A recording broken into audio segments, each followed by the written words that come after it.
back to the Royal Rundown. I am your host, Peyton Brown. I'm your co-host, Mike DeBascus. Now, today we have a very special Veterans Day segment. Happy Veterans Day. Do you know that every day we pass some veterans in the hallways? We'll now go to Bianca to interview said veterans. Hi, I'm here with Mr. Sheeran, and I wanted to start off by asking what branch of the military you served in. All right. I served in 1st Battalion, 9th Marines, United States Marine Corps. And what made you decide to join the military? Well, basically, I wanted to overcome the greatest physical and mental challenge possible, and I knew the United States Marine Corps was the perfect place for that. 9/11 was also fresh on my mind, and I wanted to serve and protect the country that has been so good to me for so many years. How old were you when you enlisted, and where did you get deployed to? I was 18 when I joined, and I turned 19 in basic training. There's no birthdays in basic training. It's probably better that the drone instructors don't know that it's your birthday, because then you'll get special treatment. What was your job while serving in the military? All right, that's a good question.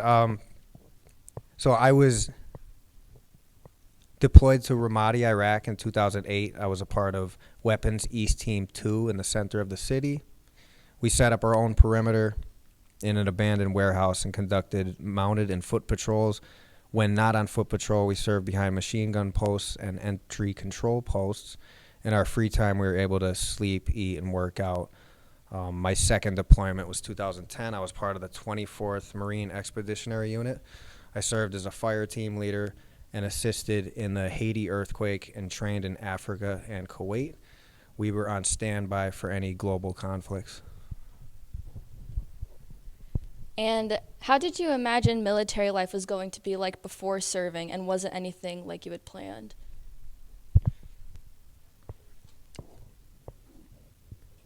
I knew that my life was going to be difficult for the next 4 years, and I was going to be missing out on the college life that many of my friends were a part of. I met some of the greatest people in my life. I have friends who I still consider to be brothers all over the country, and we still keep in touch to this day.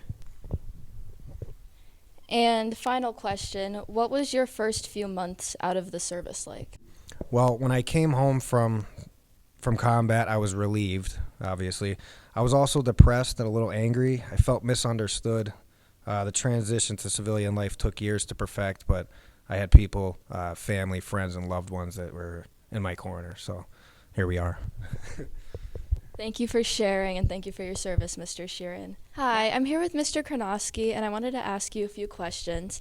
To start, what branch of the military did you serve in? I was in the Army. And what made you decide to join the military?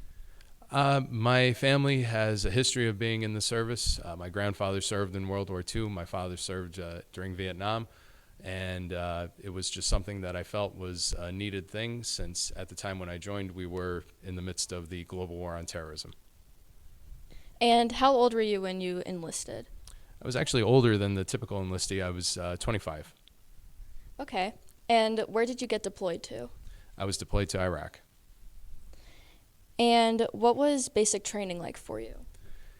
It was physically difficult. It was a little bit mentally tough because I was away from my family. But as time went on, you got used to being there, and they were very active in keeping you busy. So you really didn't have time to be too lonely, and then you made a lot of friends. And can you describe how you felt coming home?